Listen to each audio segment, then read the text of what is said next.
Let's be real here, guys. I think we can all agree Orochimaru is one of the greatest and most iconic villains in all of not only Naruto, but anime in general. For the duration of part 1, Orochimaru just provoked incredible amounts of just raw fear whenever he appeared on screen. He was literally the Joker of his verse. His presence filled the room anytime he came face to face with anyone other than the legendary Sannin or the Hokage himself. Even when facing opponents on this ridiculous caliber, mind you, after getting his arm sealed, he still held his ground as a seriously imposing threat, going as far as to nearly kill Tsunade with only his mouth. However, for as great of a villain as he was, let's be honest here, he really fell off in Shippuden. Don't get me wrong, this is not an insult to Kishimoto. He is a very skilled writer, and writing a weekly manga is very difficult. These are just my own personal critiques. Anyway, that being said, Orochimaru's downfall wasn't even that bad in early Shippuden.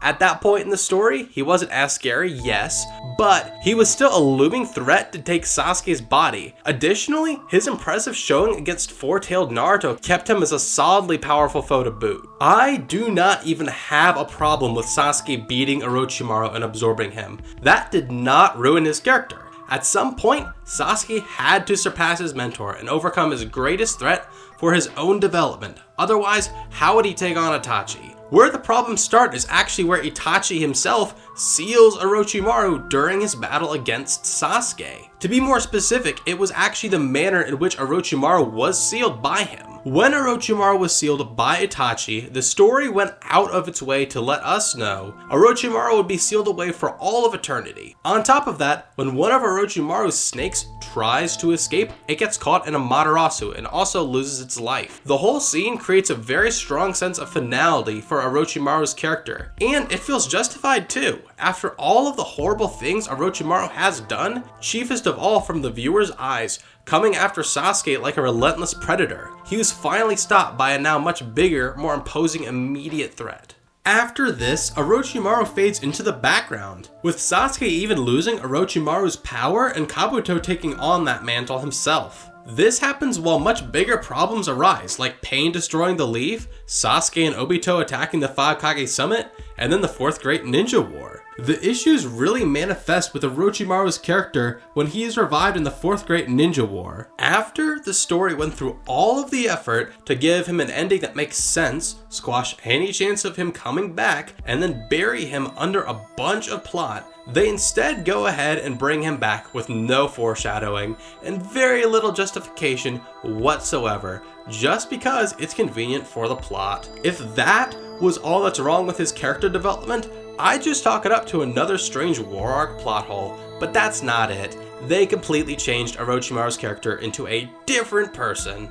He was previously obsessed with taking Sasuke's body and obtaining the Sharingan, not to mention he had a grudge against the leaf and did not care at all to play nice with the law. This all changes after Sasuke revived him, however. All of a sudden, he doesn't care about the Sharingan, but instead the whims of what decisions Sasuke will make. On top of this, he doesn't care about crushing the leaf, and after the war, he's willing to follow the law without resistance. It just doesn't make any sense. I get that he was not strong enough to stand up to Sasuke, but completely giving up on taking his body? Now that's just super out of character. He says as an excuse that he saw Kabuto achieve his goals, essentially experiencing it himself when he absorbed his chakra back from Kabuto. And because of that, he wasn't interested anymore. But Kabuto never got the Sharingan, so that rationale really doesn't make any sense. In character, Orochimaru probably would have pretended to cooperate with Sasuke, and then tried to use the 4 Hokage he reanimated to defeat Sasuke so he can steal his body. You could potentially argue he was satisfied with his Zetsu body because it's made of Hashirama cells, but Orochimaru never uses wood style, so honestly that argument still doesn't seem great either.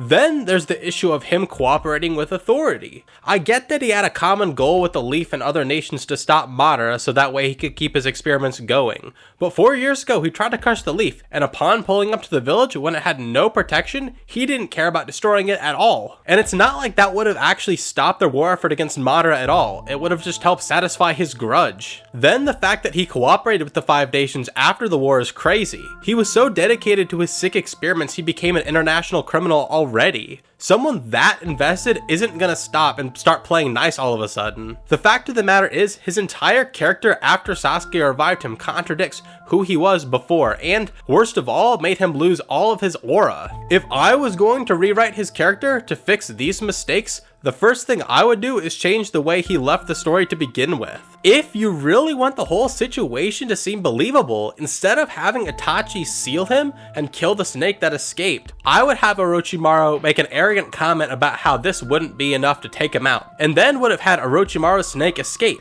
That would leave the readers a little open door to say, hey, maybe this is not the end of him, maybe he's coming back later. After this, I would have had Kabuto find this snake as a remnant of Orochimaru's power, so to speak, and use it as another thing to enhance his own power since he stole it from Orochimaru anyway. Then, after Sasuke defeats Kabuto, he could use this snake, remembering it escaped, and make it part of the process to revive Orochimaru. That way, his revival is thoroughly foreshadowed, instead of just coming out of literally nowhere. Once he's back, instead of acting super nice like he did in the main timeline, Orochimaru is going to be acting very suspicious, and only playing along nice with Sasuke because of their wide power gap, out of pure fear. Upon reaching the leaf, Orochimaru will attempt to summon snakes to flatten it, but ultimately Sasuke will stop him, still unsure about whether he wants to take revenge on the leaf or not. Once Team Taka has actually found the Reaper Release Mask, and then finds their way to the bottom of the Uchiha hideout, and Orochimaru summons the previous Hokage, he will attempt to use them to restrain Sasuke in order to steal his body. But Hashirama, as is established in the main series, is strong enough to break free from his control, at which point he will take Sasuke's side and prevent Orochimaru from taking his body. But Sasuke will still allow Orochimaru to take a Zetsu body, having never trusted him to begin with, because he still needs Orochimaru around later to release the reanimation jutsu. Orochimaru would not heal the 5 Kage in this timeline, because in character he probably wouldn't be willing to work with them. Instead, that'll be handled by Kabuto by the time he breaks out of Izunami later on. After the war, Orochimaru is offered amnesty on the condition he is surveyed closely by the 5 nations and works for them. But instead of easily agreeing to it, the only reason he will agree to it in this timeline is because Sasuke and Kabuto know where all of his hideouts are, and are both much stronger than he is. In my opinion, if you want to bring Orochimaru back into the story, that's probably the best way of doing it without ruining his character. The alternative way would have just been to leave Orochimaru out of the story, as sad as it is. As a replacement for Orochimaru, you could have just had Kabuto wake up from Izunami sooner and do everything that Orochimaru did in the main story, with some slight alterations to fit his personality better. Anyway, Orochimaru is a great character, definitely one of the best villains in fiction, but there are still better ways of handling his character in late Shippuden. This is just my take on the matter though. I'd love to hear what you guys think about it. How would you have rewritten Orochimaru? Do you agree with me about the flaws he had?